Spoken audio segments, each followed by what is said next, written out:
Y siguiendo con la programación de Radio María, a continuación les ofrecemos el Catecismo de la Iglesia Católica, dirigido por Monseñor José Ignacio Munilla.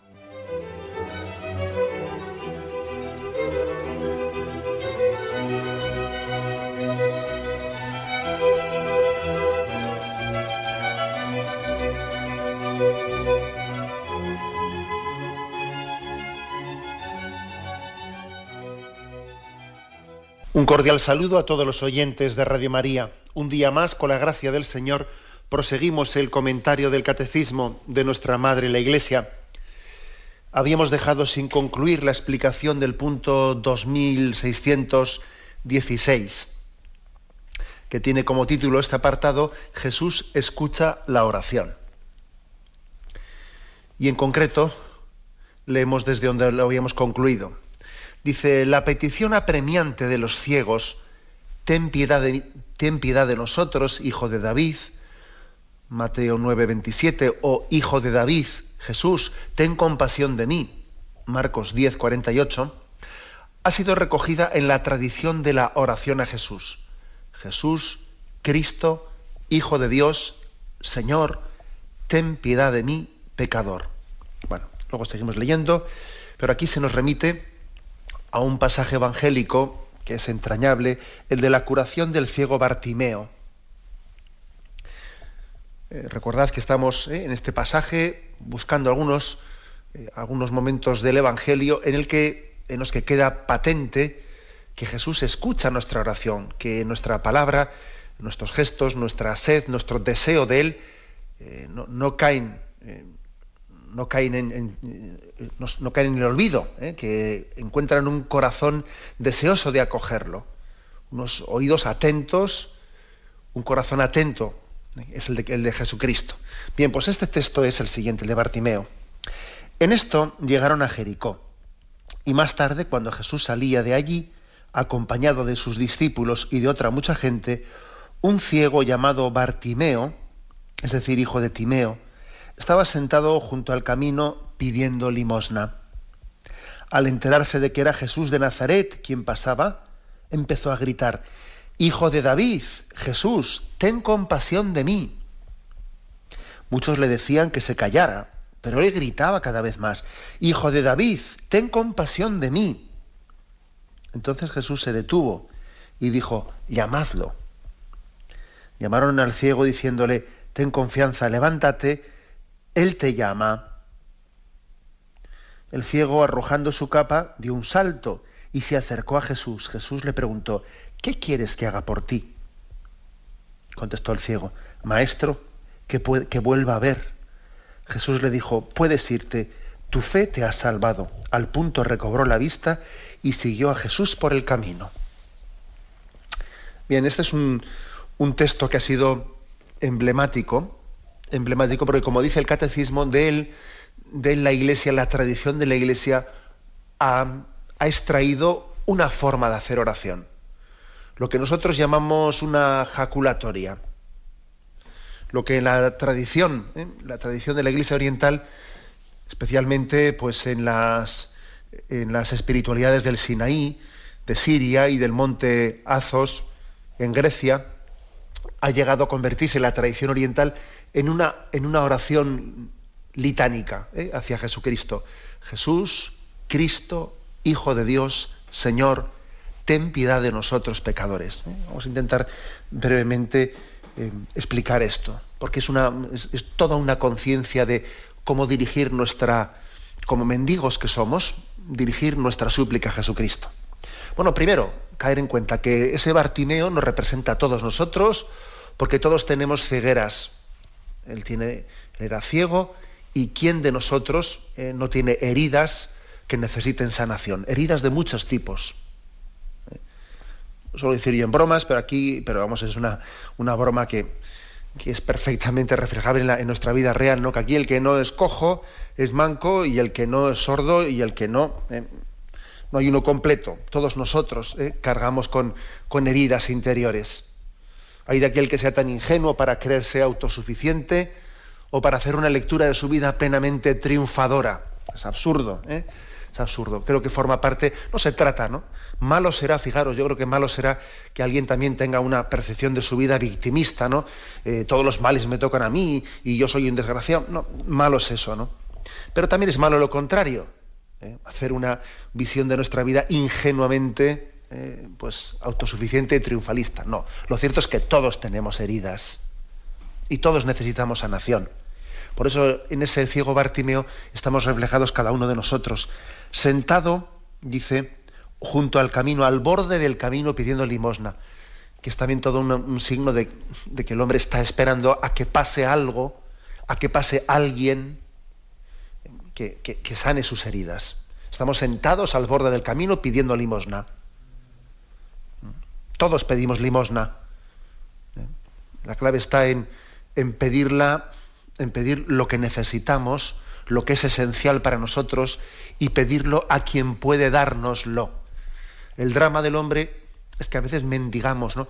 Mendigamos afectividades, mendigamos compensaciones, estamos como intentando compensar nuestras frustraciones, pues las intentamos compensar pues, en tubos de escape, por aquí, por allá, mendigamos equivocadamente, quizás lo que no nos conviene, y pidiéndoselo a quien no puede dárnoslo. Ese es el drama. Dentro de nuestra pobreza, la clave está en saber qué tengo que pedir, qué es lo que necesito, porque alguien se siente mal y se pone a pedir cosas quizás que no son las que necesita. Bartimeo pues nos representa a cada uno de nosotros, sentados al borde del camino, esperando que alguien venga a sanar nuestra ceguera. Y claro, pues mucha gente le había dado limosna, con eso había tirado un día, otro, pero claro, eso no le solucionaba el problema, ¿no? Otro le daba limosna y tiraba otro día más, y claro, él soñaba con una sanación en la raíz, con una sanación de su problema de fondo, no con esa forma de vivencia, de subsistencia que es pan para hoy y hambre para mañana. Él soñaba con esa sanación, ¿no? De raíz, de su mal, de su problema. Y escucha que va a pasar por allí Jesús. Y entiende que esa es su ocasión. Y no puede dejarla escapar. Va a pasar por aquí Jesús, el Hijo de David, el Mesías, ese del que he oído hablar, el que se ha mostrado ante el mundo como el Mesías que estábamos esperando, y no voy a dejar pasar esta ocasión. Y es impresionante verle a este ciego rompiendo con respetos humanos y gritando: Hijo de David, Jesús, ten compasión de mí. Y le importa un rábano, como se dice, que intenten hacerle callar. Cállate, que estás molestando. Pues no me importa que esté molestando. Esta es mi ocasión, ¿no? Y yo la voy a aprovechar. Pasa Jesús y a mí no se me va a escapar. Y él repite esta invocación: Hijo de David, Jesús, ten compasión de mí. Fijaros que la palabra Jesús significa Salvador. Tú puedes salvarme. Hijo de David es la referencia a que tú eres el Mesías que nos prometió David. Tú puedes salvarme.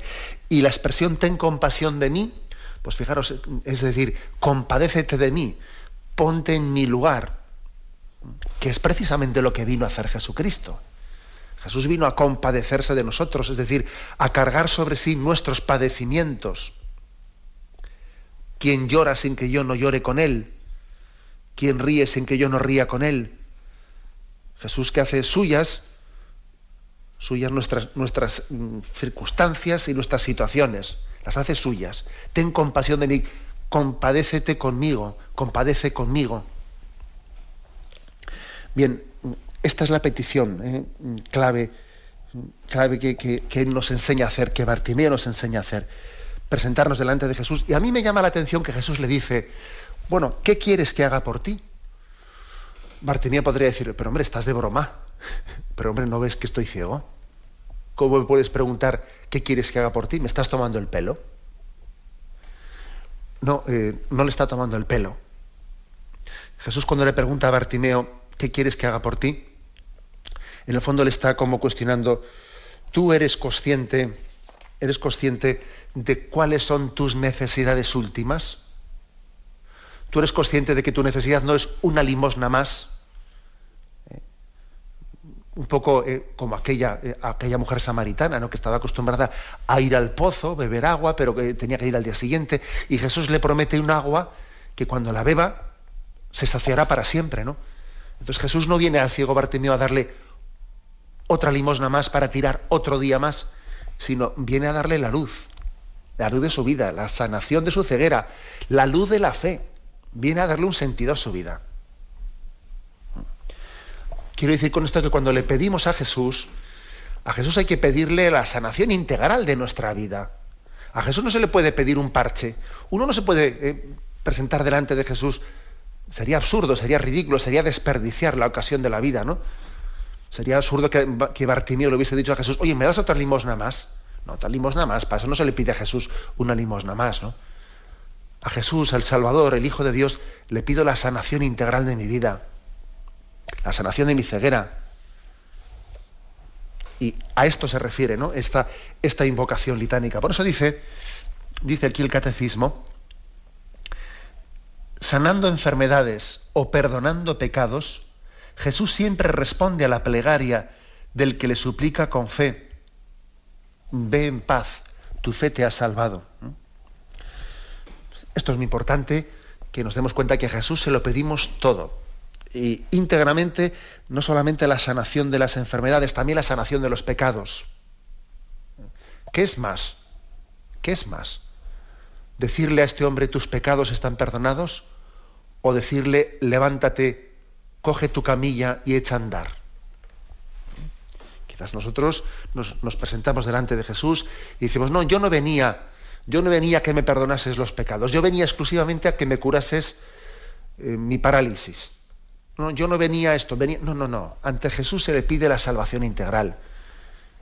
Y la salvación integral es la sanación de nuestra enfermedad y el perdón de nuestros pecados. No pedimos parches, pedimos un hombre nuevo. Fijaros bien, tal es nuestra confianza en la misericordia de Dios. No pedimos parches, a Dios no le pedimos parches, le pedimos un hombre nuevo. Y esto es así, algunos se escandalizan, ¿no? Cuando recordamos que el mal del hombre es un mal integral, que no se refiere únicamente, ¿no?, a una faceta determinada, ¿no?, que es un mal que nos está aprisionando en un sentido mucho más amplio de toda nuestra existencia. Podía ocurrir perfectamente que ese paralítico quedase sanado y sin embargo estuviese esclavo de sus pecados, de su egoísmo. A Jesús le pedimos la sanación integral. Bien, y entonces, ¿qué es lo que nos quiere decir el catecismo aquí? Que hagamos nuestra esta oración litánica, que la hagamos nuestra. Jesús, Cristo, Hijo de Dios, Señor, ten piedad de mí, pecador. Es reconocer mi pequeñez, reconocer mi condición totalmente necesitada de salvación, y luego recordar, pues todos los atributos, todos los títulos mesiánicos y salvíficos que le atribuimos a Jesucristo. Jesús, que quiere decir Salvador. Cristo, que quiere decir el ungido. Hijo de Dios, Señor, que quiere decir el Kyrios, el que está lleno de poder. Ten piedad de mí, pecador.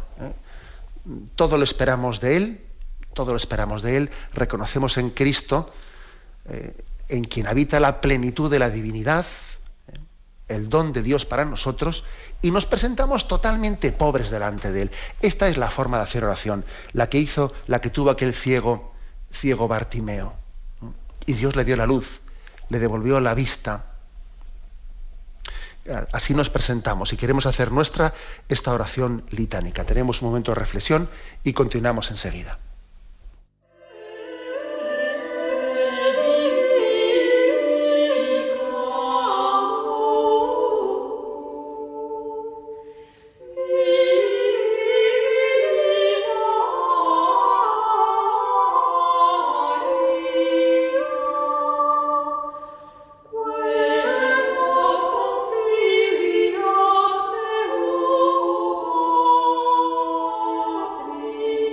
Patri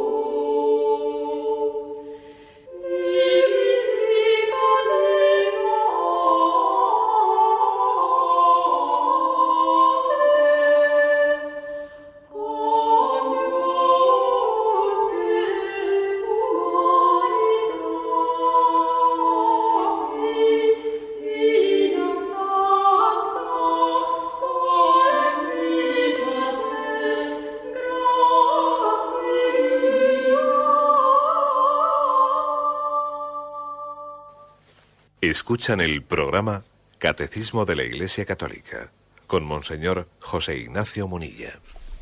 Continuamos el comentario de este punto 2616. Concluye con un texto, una referencia a San Agustín. Dice: San Agustín resume admirablemente las tres dimensiones de la oración de Jesús. Y hay una cita suya en latín que luego traduce. Voy a leer directamente la traducción en castellano. Ora por nosotros como sacerdote nuestro. O sea, estamos hablando de Jesucristo. Él ora por nosotros como sacerdote nuestro. Segundo, ora en nosotros como cabeza nuestra.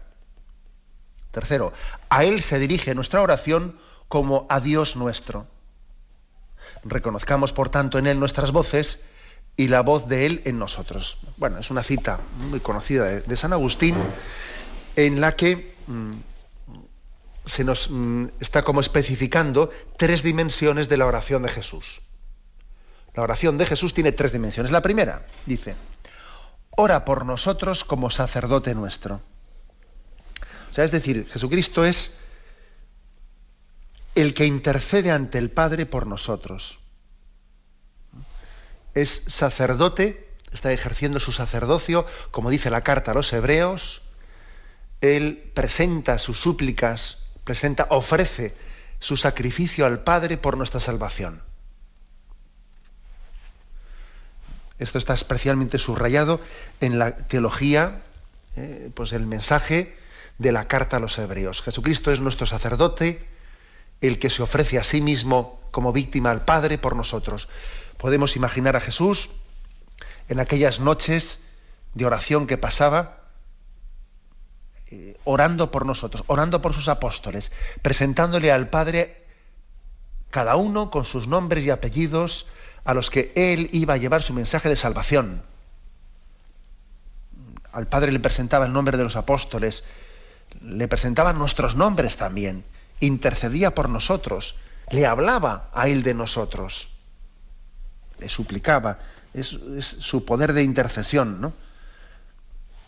Ora por nosotros. La verdad es que el que nosotros tengamos tal intercesor nos tiene que dar una gran confianza en la oración.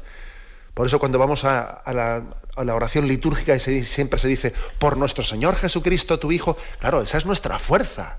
La fuerza de nuestra oración está en decir esto te lo digo, ya no te lo digo yo, te lo dice Jesucristo y te lo pide por mí. Nosotros decimos, oh Dios Padre, y formulamos una súplica, pero luego, como somos conscientes de nuestra pequeñez, decimos por nuestro Señor Jesucristo, buscamos un intercesor, ¿no? Como cuando tenemos que, no sé, pues tenemos también la experiencia humana de tener una necesidad grande, o que hacer una gestión con la administración, por ejemplo, y uno dice, a ver si tengo a alguien que me introduzca, que me abra la puerta. Porque ya se sabe, ¿no? Se manda allí una carta y se pierde en un cajón. Entonces, a ver si yo tengo a alguien por ahí conocido que me presente esta carta. No se trata, no le digo en el sentido de hacer un chanchullo, no, pero sí, sino en el sentido de que alguien me dé a conocer. Bueno, algo así, tomando esa imagen, que siempre las imágenes se quedan cortas. Por nuestro Señor Jesucristo, tu Hijo. Ya sé que mi oración en sí misma se iba a quedar perdida, pero todo lo espero y lo confío de tal intercesor, de tal mediador, de tal abogado. Bueno, ese es el primer aspecto. El segundo, dice, segunda dimensión, ¿no?, de la oración de Jesucristo. Él ora en nosotros como cabeza nuestra. Como cabeza nuestra. O sea, que no solo es que ore como sacerdote que pide al Padre por nosotros, sino que nosotros formamos un solo cuerpo para orar al Padre. Y Él está como unido a nosotros. Unido a nosotros. De manera que cuando decimos Padre nuestro, nos atrevemos a decirlo porque Jesús mismo lo ha dicho, y además lo ha dicho en primera persona del plural. Luego ese nosotros nos incluye a Jesucristo con la Iglesia, ¿no? Entonces es impresionante, es el decir, yo voy a orar al Padre y me junto a Jesucristo, a su oración, para que también la suya sea la mía. Él es como la cabeza y nosotros estamos inmediatamente unidos a Él, claro. Su oración es la nuestra. Él reza en la Iglesia y la Iglesia reza en Cristo. Cuando la Iglesia dirige su oración a Dios, sienta que Jesucristo, sentado a la derecha del Padre, Él también forma parte de esta oración de la Iglesia. Él se une a la oración de la Iglesia terrena. Y al mismo tiempo, ¿no?, la Iglesia peregrina se está uniendo a la oración de Cristo sentado a la derecha del Padre. Otra dimensión, pues, que es como diciendo, mira, Jesús dice, yo me he unido a vosotros para siempre, con todas las consecuencias. A partir de ahora, tu oración va a ser la mía. Y Cristo es como cabeza nuestra cuando nos dirigimos al Padre. Y tercer aspecto de esta dimensión de la oración de Jesús, dice, a Él, a Cristo, se dirige nuestra oración como a nuestro Dios. O sea, que no solo es que Él interceda ante el Padre, no solo por nosotros, no solo es que Él también sea cabeza nuestra, cabeza de la Iglesia cuando oramos a Dios, es que también le oramos a Él, como a Dios nuestro. Porque Jesús no solo es el camino para llegar al Padre, sino también Él es la meta, porque es Dios de Dios, luz de luz, Dios verdadero de Dios verdadero. Luego en Él encontramos esas dos dimensiones, la de ser camino para llegar al Padre, y Él también es la meta misma, es la meta.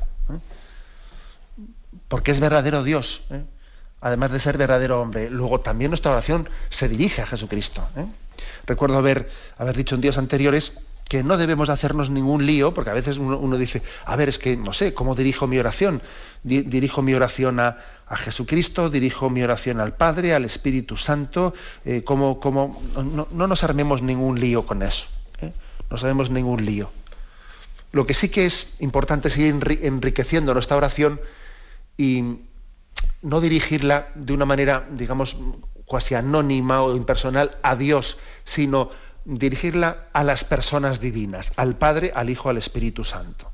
Por supuesto que también cuando oramos a Dios, pues esa oración dirigida a Dios se dirige al Padre, al Hijo y al Espíritu Santo. Pero es bueno que tomemos también, ¿no?, pues vayamos asumiendo el hábito y la costumbre de rezar a las personas divinas de una manera más explícita, al Padre, al Hijo, al Espíritu Santo. No a Dios de una manera. En alguna ocasión yo he puesto el ejemplo de que cuando llamamos a una familia, pues yo qué sé, la familia Iturria, y resulta que son tres hermanos, pues uno cuando llama allí dice, ¿está Iturria? Pues, hombre, pero ¿quién está? ¿Miguel, Antonio o María Ángeles? Entonces, lo lógico es que preguntemos por las personas, por los nombres propios, no por el apellido exclusivamente. Algo así, ¿no? Cuando nos dirigimos a Dios, lo lógico es que no nos dirijamos al apellido a Dios, sino busquemos los nombres, el Padre, el Hijo o el Espíritu Santo. ¿De acuerdo? No quiero decir con esto que si alguien se dirige en su oración, digamos, sin personalizar en el Padre, Hijo y Espíritu Santo, esté mal hecha la oración. No digo que esté mal hecha, pero digo que tenemos que ir avanzando, y ir entendiendo también, pues, que la oración, el Padre, el Hijo y el Espíritu Santo, las tres personas, son la meta de nuestra oración, pero al mismo tiempo vamos descubriendo que Cristo es nuestra cabeza, que nos enseña a introducirnos en el Padre, es nuestro intercesor, además de ser también la meta de nuestra propia oración, y que el Espíritu Santo es maestro de oración dentro de nosotros. Bien, y concluye esta cita de San Agustín diciendo, reconozcamos, por tanto, en Él, en Cristo, nuestras voces y la voz de Él en nosotros. Dice San Agustín, vamos a ver, tenemos que aprender a reconocer en Cristo nuestra oración. Eso que yo quiero decirle a Dios, Jesús se lo está diciendo. Eso que yo no sé decir bien, que mi oración es superficial, Cristo está dirigiendo la oración perfecta al Padre. Por eso cuando asistimos a la Santa Misa, que eso es la Eucaristía, es la oración perfecta, la que Cristo dirige al Padre. Y yo asisto a la Santa Misa uniéndome a ella. Jesús, como yo no sé rezar, como mi oración es muy imperfecta, vengo a unirme a esta oración que tú diriges al Padre. Es una dimensión, ¿no?, según dice aquí San Agustín. reconocemos en Cristo nuestras voces. La voz de todos los sufrientes, la voz de todos aquellos que no son escuchados, las voces de los más inocentes que no salen en los medios de comunicación, las voces que pasan desapercibidas, ¿no? Sin embargo, esas voces están presentes en la oración que Cristo dirige al Padre. Esto es muy de tener en cuenta, ¿eh? Hay muchas voces que no son escuchadas en este mundo, pero que Jesús hace como de amplificador, de altavoz, y Él las dirige al Padre. Aquí no les escucha nadie, pero Jesús está como amplificando esa voz de los de sin voz y se la dirige al Padre, ¿eh? En Él están nuestras voces. Y también reconocemos la voz de Él en nosotros. O sea, cuando nosotros rezamos, Jesús está rezando en nosotros. Y se identifica con nuestra oración. Cuando nosotros suplicamos con fe, con humildad, Jesús está rezando en nosotros. Si Él dice, porque tú tenías, cuando tú tenías hambre, yo estaba teniendo hambre en ti. Si dice Jesús, aquel que estaba abandonado, Jesús estaba en él. Aquel que estaba orando, Jesús estaba orando en él también, ¿eh? Hay pues una identificación con nosotros de Jesús en la oración. Repito, por lo tanto, la frase de San Agustín. Reconocemos en Cristo nuestras voces, ¿eh? Y reconocemos a Cristo en nuestras voces también, ¿eh? En nuestra oración Cristo está presente, al mismo tiempo que nuestras súplicas, nuestros deseos están presentes en la oración que Cristo dirige al Padre. Bien, tenemos un momento de reflexión y continuaremos enseguida.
Pasamos al siguiente punto, 2617, que tiene como título la oración de la Virgen María. El punto anterior que hemos concluido, Jesús escucha la oración. Este es, como veis, muy específico. La oración de la Virgen María son 3 puntos que dedicaremos algún tiempo a ellos. Hoy vamos a introducirlo. 2617 dice: la oración de María se nos revela en la aurora de la plenitud de los tiempos.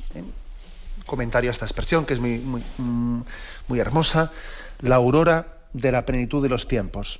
Sale el sol, Cristo es el sol que nace de lo alto, es la promesa que se nos había hecho en el Antiguo Testamento. Vendrá el sol que nacerá de lo alto. Y claro, todos sabemos lo que es que el sol, antes de salir, bueno, pues ya destellas, refleja la luz, que está a punto de salir, ¿no? Esa es la aurora. Esa es María. En esa expresión de la aurora, la tradición ha visto lo que es la imagen de María. Todavía no ha salido el sol, pero ya comienza a verse los reflejos de esa luz que está a punto de salir. Es la aurora. Fijaros que María, inmaculada, limpia de pecado, llena de gracia, estaba presente en nosotros cuando todavía no había nacido, cuando todavía no se había encarnado siquiera el Hijo de Dios en ella. Había, en el designio salvífico, había venido como un adelanto de ese sol, un pequeño adelanto, una aurora, un reflejo de la luz que estaba a punto de salir. Así la invoca la tradición cristiana. Es una invocación muy hermosa para que la hagamos nuestra. María, la aurora que está reflejando lo que está por llegar. Nos prepara a ello. Bien, continúa diciendo, antes de la encarnación del Hijo de Dios y antes de la efusión del Espíritu Santo, su oración coopera de manera única con el designio amoroso del Padre. Ahora lo vamos a ver, pero lo que nos puede a nosotros llamar la atención es que Dios haya querido cooperación. Es verdad, Dios la manera que ha querido de llevar su salvación a nosotros, bien, su salvación viene de lo alto, su salvación es iniciativa divina. La salvación de Dios es gratuita, no es fruto del esfuerzo del hombre. Bien, pero no quiere decir que Dios vaya a dar su salvación sin la cooperación del hombre. Aquí hay que subrayar estas dos cosas. La salvación viene de lo alto. Es un don gratuito. No es fruto del esfuerzo del hombre. No, todo lo contrario. Es sencillamente una dádiva, una gracia de la misericordia de Dios. Pero, sin embargo, Dios no quiere dar su salvación sin la cooperación del hombre. Y María es aquella que coopera de una manera única, dice. Es verdad, todos estamos llamados a cooperar, ¿eh? Aquí todo el mundo tiene, en el designio de Dios, también algo que cooperar, una cooperación. Pero la cooperación de María, dice, es de manera única, singular, ciertamente, en el designio de Dios. Y se nos ponen dos ejemplos. El primero es el de la Anunciación. El momento de la Anunciación de la Encarnación, un momento clave. Como os podéis imaginar, no es que María en ese momento comenzase a cooperar con Dios. Si María respondió al ángel como le respondió, he aquí la esclava del Señor, hágase en mí según tu palabra, eso María no lo improvisó en ese momento, sino que había sido una actitud en su vida desde el principio, desde el primer momento. No sabemos qué edad tendría María en este momento de la Anunciación. Posiblemente sería una madre muy joven, como en aquel tiempo eran las madres. Pues María, pues tú vete a saber, podría tener 15 años o no lo sabemos, ¿no? Pero sin duda alguna, los años anteriores de su vida, ella habría vivido en otras situaciones la misma actitud de plena apertura y confianza. He aquí la esclava del Señor, hágase en mí según tu palabra. Entonces, esa cooperación de María, sobre todo, consiste, en primer lugar, en no estorbar a Dios, no poner resistencias a los planes de Dios. La cooperación con Dios primero es en este sentido pasivo, no estorbar, ser arcilla dócil, para que el alfarero haga en nosotros lo que tiene que hacer. Esto es importante. La primera cooperación es esta, en este sentido, tener apertura a Dios. Y hay un libro escrito sobre Santa Maravillas de Jesús que tiene como título Si tú le dejas, verás cómo Él hará su obra de salvación. Pero es que a veces no le dejamos a Dios, es que a veces tenemos ideas preconcebidas que, claro, como partimos de ellas, ya estamos nosotros estorbando, ¿no?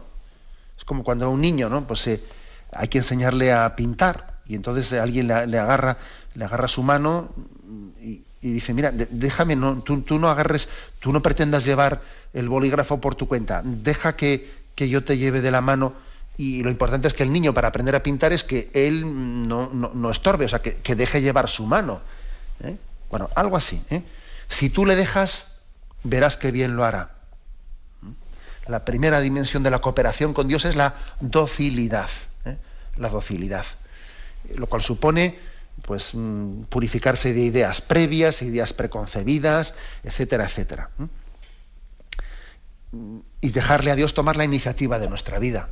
Dejarle a Dios tomar esa iniciativa, ¿no?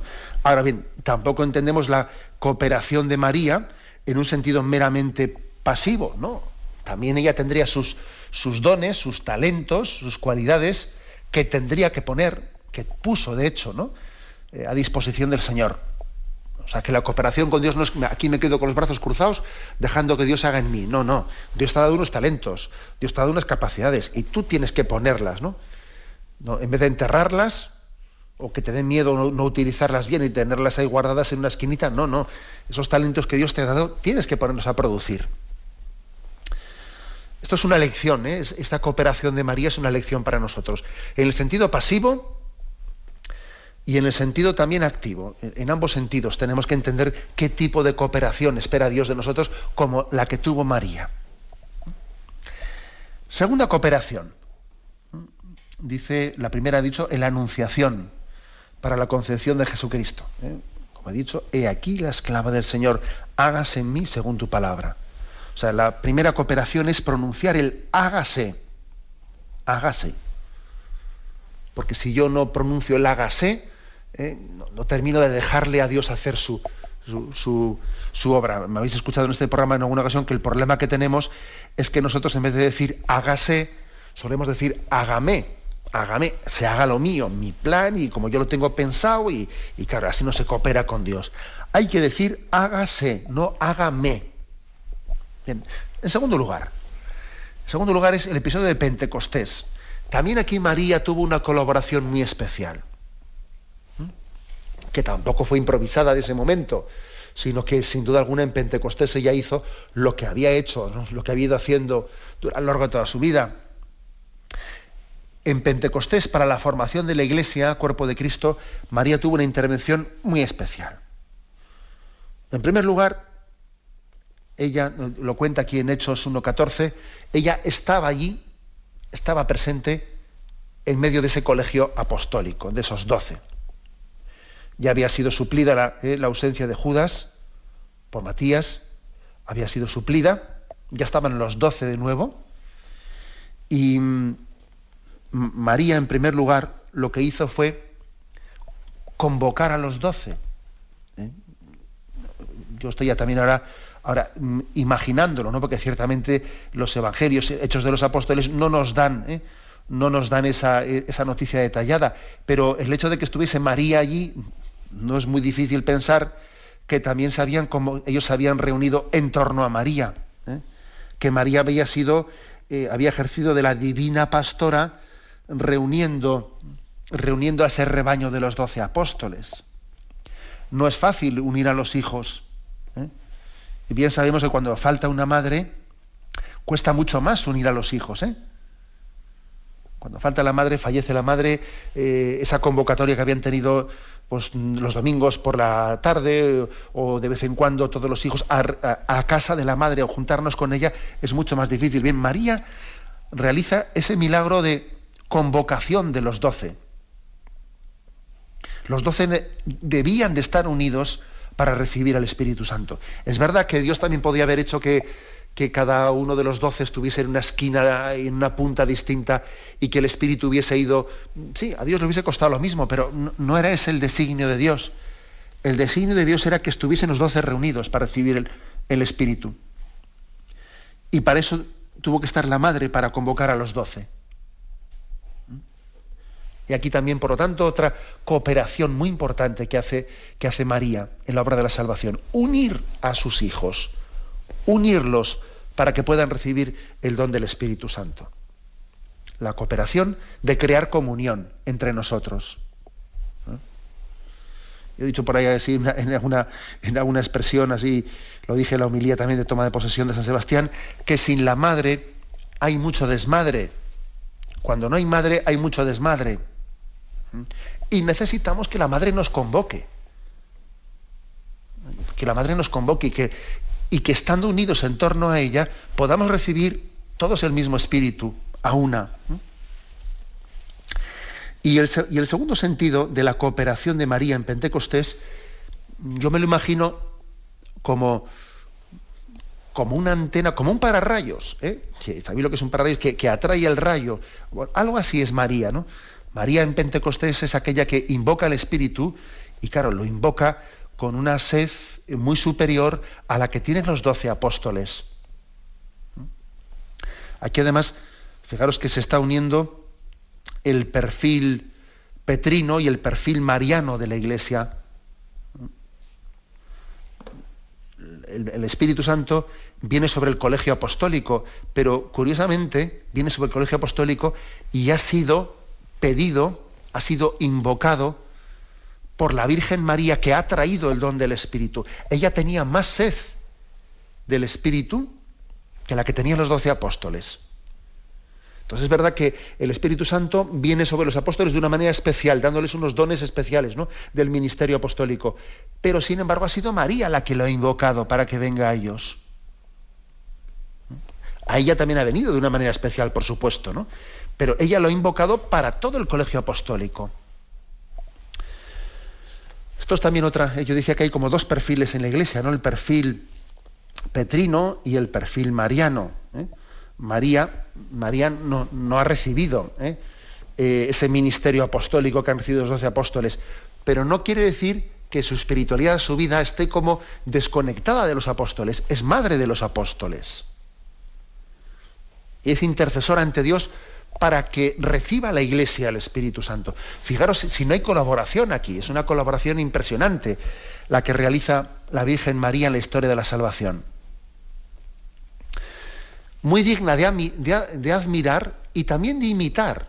O sea, no se trata únicamente de ver en María un ejemplo hermoso, no, hermoso y además un acicate en nuestra vida.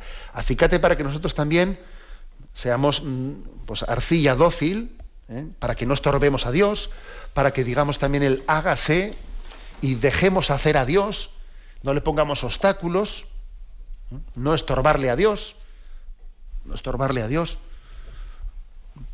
Yo algunas veces cuando me han preguntado, bueno, ¿y cuál es el objetivo principal de un obispo? Digo, bueno, en primer lugar, no estorbarle al Señor, las cosas que Él sugiera y que Él quiere haciendo de su Iglesia, no ser estorbo. Y en segundo lugar, en sentido ya no únicamente pasivo, sino activo, bueno, pues poniendo nuestras cualidades al servicio del Señor, ¿no? Y luego, este otro aspecto de Pentecostés que he querido señalar, que también nosotros cooperemos con Dios creando unión entre nosotros, uniendo la familia de los creyentes, no siendo, arrancando esa tendencia que tenemos en nosotros siempre a sembrar disensión, división, críticas, que eso es muy propio, ¿no?, del espíritu Satanás, siempre sembrar divisiones. María está convocando a todos. Lo propio de María es sumar, no es restar, ¿no? Sin embargo, nosotros los pecadores siempre estamos enfrentándonos unos a otros, siempre estamos cuando explicamos una situación, siempre tiene que ser frente a alguien, contra otro. Si no, parece que no nos entendemos a nosotros mismos. Nos tenemos que entender teniendo siempre un enemigo enfrente. Pero qué tristeza, ¿no? Para afirmar lo mío, siempre tengo que afirmarlo frente a otro. Sin embargo, la gran cooperación de María es la unión de la Iglesia, la unión de todos sus hijos. Y así vino el Espíritu Santo a ella. Y uno de los motivos por los que el Espíritu Santo hoy en día y en nuestra situación concreta no viene con más fuerza, sin duda alguna, es porque falta la unión y la convocación en torno a la Madre. No nos dejamos convocar por ella, y por eso el Espíritu Santo no se infunde en toda la profusión que está deseando hacer.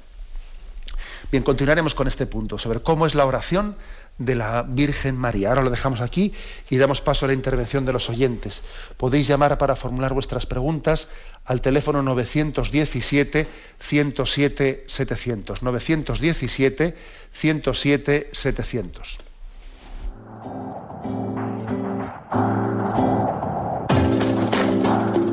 Estos voluntarios que dan su tiempo generosamente en el día a día.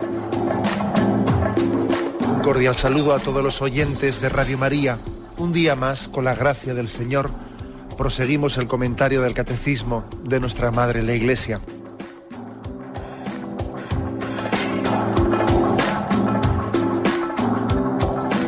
Porque le has quitado la única manera de protesta que tiene. O sea que cuando hay un dolor fuerte no hay que tomar analgésicos, hay que ir directamente al médico. Hay que bien, pero no analgésicos fuertes para que se cometa el error de bloquear la defensa y no poder llegar al diagnóstico. Bien. ¿Le gustaría tener sus programas favoritos de Radio María para escuchar en cualquier momento? Llame y pídanos el programa que más le interesa en cualquiera de sus emisiones. Recogeremos su petición y sus datos completos para hacer el envío. Solo necesita un lector de CD o DVD que admita el formato de compresión MP3. Llame al 917-107-700 y atenderemos su petición encantados. Tome nota. 917-107-700. Radio María, más cerca de usted.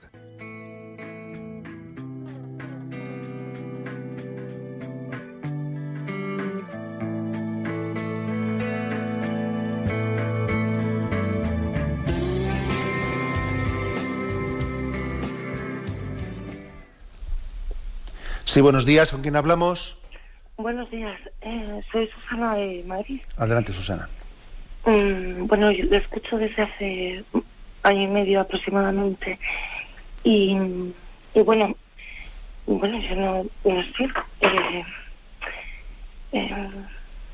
Yo la verdad es cuando rezo con Dios, pues me emociona mucho. Sobre las Eucaristías, pues me pongo a llorar, pero que no paro de llorar. Y yo soy madre soltera, tengo un hijo de 15 años y tengo una cruz, que es una enfermedad, pues un trastorno de la personalidad. Y estoy en una comunidad cristiana y he sido el felpudo de todos mis hermanos llevamos 5 años y he sido su felpudo durante mucho tiempo. Yo no tengo la custodia de mi hijo y bueno, pues las aguas se han calmado un poco, se han calmado bastante en la comunidad, pero yo rezo por ellos.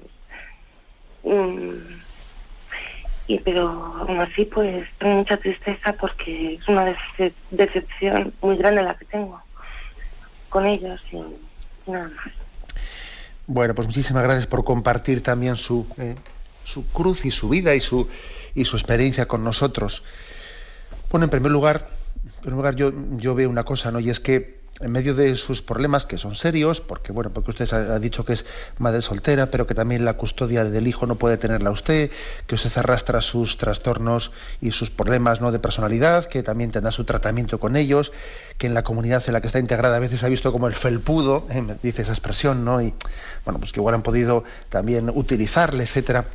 Bueno, yo creo que a mí, en medio de toda esa situación, yo le doy gracias a Dios porque usted, cuando va a su oración y a su Eucaristía, tenga ese don de lágrimas. Le doy gracias a Dios por ello.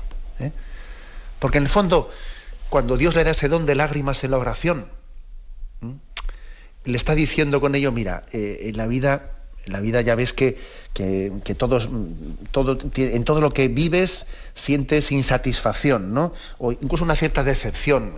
Quisiera vivir en la maternidad, pero también fíjate cómo tengo que vivirla de una manera, pues que me frustra en muchos momentos. La ejerzo, pero no me permiten gozarla plenamente, ¿no?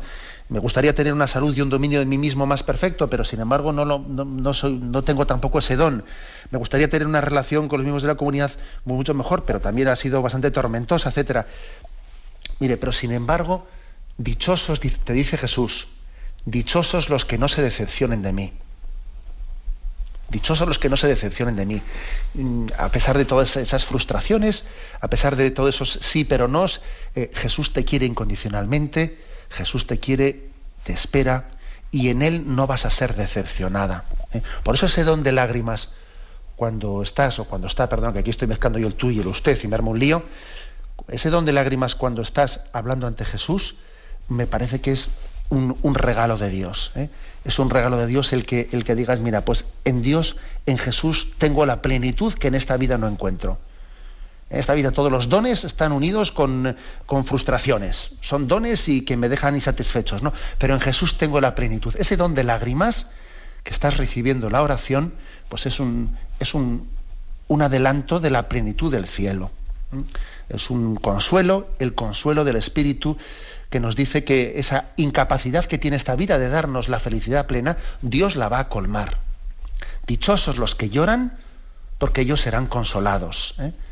Y en esas lágrimas que tienes en tu oración, yo creo que también estás recibiendo la consolación de Dios. Rezamos por ti y adelante. Damos paso a un siguiente oyente. Buenos días. Buenos días, monseñor. Sí, le escuchamos. La primera vez que llamo y estoy un poquito emocionada. Bueno, adelante. Bueno, mire usted. Lo que me ha dicho esta señora también he escuchado. A mí me pasa prácticamente igual. Y más cuando voy a misa y recibo al Señor, pues noto como una sensación que creo que está el Señor a mí. Uh-huh. Perdone, pero es que me emociono. También quisiera decirle que yo no estoy confirmada, o sea que a veces le pido al Señor que me dé su espíritu, pero claro, al no estar confirmada yo no sé cómo ¿cómo lo puedo recibir? Entonces, como el Señor es tan grande, digo, tú eres grande y tú eres todo. Entonces, bueno, también le quisiera decir que tuve unos sueños bastante especial. Bueno, no quisiera comentarlo aquí porque necesitaría bastante tiempo. Y yo creo que es un don o una gracia que el Señor me ha dado, pero no sé a quién comentar. Solamente eso, Monseñor. De acuerdo. Bien. Algunos breves consejos, ¿no? Con respecto un poco a la interpretación de sueños, etcétera, seamos en eso siempre muy prudentes, seamos en eso muy prudentes, porque bueno, no voy a decir la Sagrada Escritura, también aparece como el Señor se manifestaba en sueños en la historia de la salvación, a José, etcétera, pero bueno, eso siempre es algo excepcional, Yo creo que tenemos que ser muy prudentes en la interpretación de los sueños y en cualquier caso, pues tener siempre algún acompañante espiritual, un director espiritual a la hora de hacerlo. No creo que sea bueno o prudente que uno por su cuenta haga toda una interpretación. Este sueño Dios ha querido decirme el otro. No, es mejor ser prudente. Con respecto a lo que dice de la confirmación, yo creo que hoy en día las diócesis cada vez más, en todas ellas, va habiendo también algunas celebraciones del sacramento de la confirmación para personas adultas. Generalmente se hace en torno al día de Pentecostés. Pregunte usted en el obispado de su diócesis, porque seguro que va a encontrar que hay más de una celebración de confirmación para personas adultas. Y repito lo que le he dicho al oyente anterior, que esa emoción que usted siente en el momento de recibir la Sagrada Comunión, pues es un don de Dios. Es como pregustar el gozo eterno de la presencia de Dios. Es que nunca el cielo está más cerca de nosotros que cuando comulgamos. La comunión es las arras del cielo. Entonces, claro, es que yo pienso que lo que nos tendría que preocupar es comulgar con rutina. Comulgar con rutina, no, el cuerpo de Cristo, amén. Venga, y voy a mi banco y sigo pensando en mis cosas. Madre mía, eso no puede ser, ¿no? La comunión es el adelanto del cielo, son las arras del cielo y tenemos que conmovernos cuando comulgamos. Estamos pasando a una siguiente llamada. Buenos días, ¿con quién hablamos? Hola, buenos días, padre. Soy Gemma de Alcobendas. Adelante, le escuchamos. Mire, me viene fenomenal las dos preguntas anteriores porque la mía no pudo entrar ayer, pero a la hora de recibir al Señor en la comunión, la postura litúrgica correcta, ¿cuál es? Porque dependiendo de dónde estés, parece que arrodillarse ante el Señor es no sé, parece que está pasado de moda o no lo sé. Yo sinceramente pienso cuando le tienes dentro, arrodillarte ante tu Creador es que es lo menos que puedes hacer. Pero quisiera saber si estoy equivocada. De acuerdo. Gracias. Bien, en la postura litúrgica para después de la comunión, después de que uno ha comulgado, no es la de arrodillarse. Vamos a ver, ¿por qué? Porque estamos hablando de que es en primer lugar uno tiene al Señor dentro de sí, con lo cual cuando uno se arrodilla delante del sagrario. Entonces te arrodillas delante del Señor. Por ejemplo, se arrodilla en la consagración sí nos arrodillamos porque está Cristo presente ante él, pero en el momento de que hemos comulgado está el Señor dentro de nosotros, luego el arrodillarse, que es delante de él, en ese caso no tiene ese sentido. La postura litúrgica, pues, que tenemos después de haber comulgado, no es la de ir a nuestro banco y arrodillarnos, sino la de continuar cantando y sentarnos en el banco. ¿De acuerdo? Eso, digamos que así está preceptuado en las normas litúrgicas. Me habéis escuchado muchas veces a mí decir que no debemos de perder, ¿no?, el sentido del arrodillarnos, porque cuando se pierde, yo creo que también eso está afectando a nuestra fe en la presencia real de Cristo en la Eucaristía. Pero no es el momento de arrodillarse, el de después de haber comulgado, según está preceptuado. Bien, aunque sea muy brevemente, damos paso a una última llamada. Buenos días. Buenos días, monseñor. Voy a ser muy breve. Sí. Con esto de la oración, yo soy el peregrino ruso. Escúchame, Señor, ten piedad de mí que soy un pecador. Haciendo un diálogo laudes, encontré en la oración, Señor, concédeme lo que necesito y no lo que yo te pido. Y lo estoy notando en experiencia, que estoy recibiendo cosas que yo pedía y a lo mejor necesarias. ¿Puede ser una oración? Porque con ustedes, con Radio María, muchas veces lo noto. Eso que después de los laudes, después de los salmos, me decía, Señor, concédeme lo que necesito y no lo que te pido. De acuerdo. Bien, yo creo que eso siempre tiene que estar implícito en nuestra oración, ¿eh? Señor, concédeme, o sea, tú sabes mejor que yo lo que necesito. Es más, hay una oración que dice, Señor, concédeme pedirte lo que tú quieres darme. Ojo, y esta oración también la pedimos, no recuerdo qué día es, pero sé que hay 2 o 3 domingos en el tiempo ordinario litúrgico en el que explícitamente se pide esto. Señor, concédenos pedirte lo que tú quieres darnos. Y eso matiza mucho lo que es la oración de petición, ¿eh?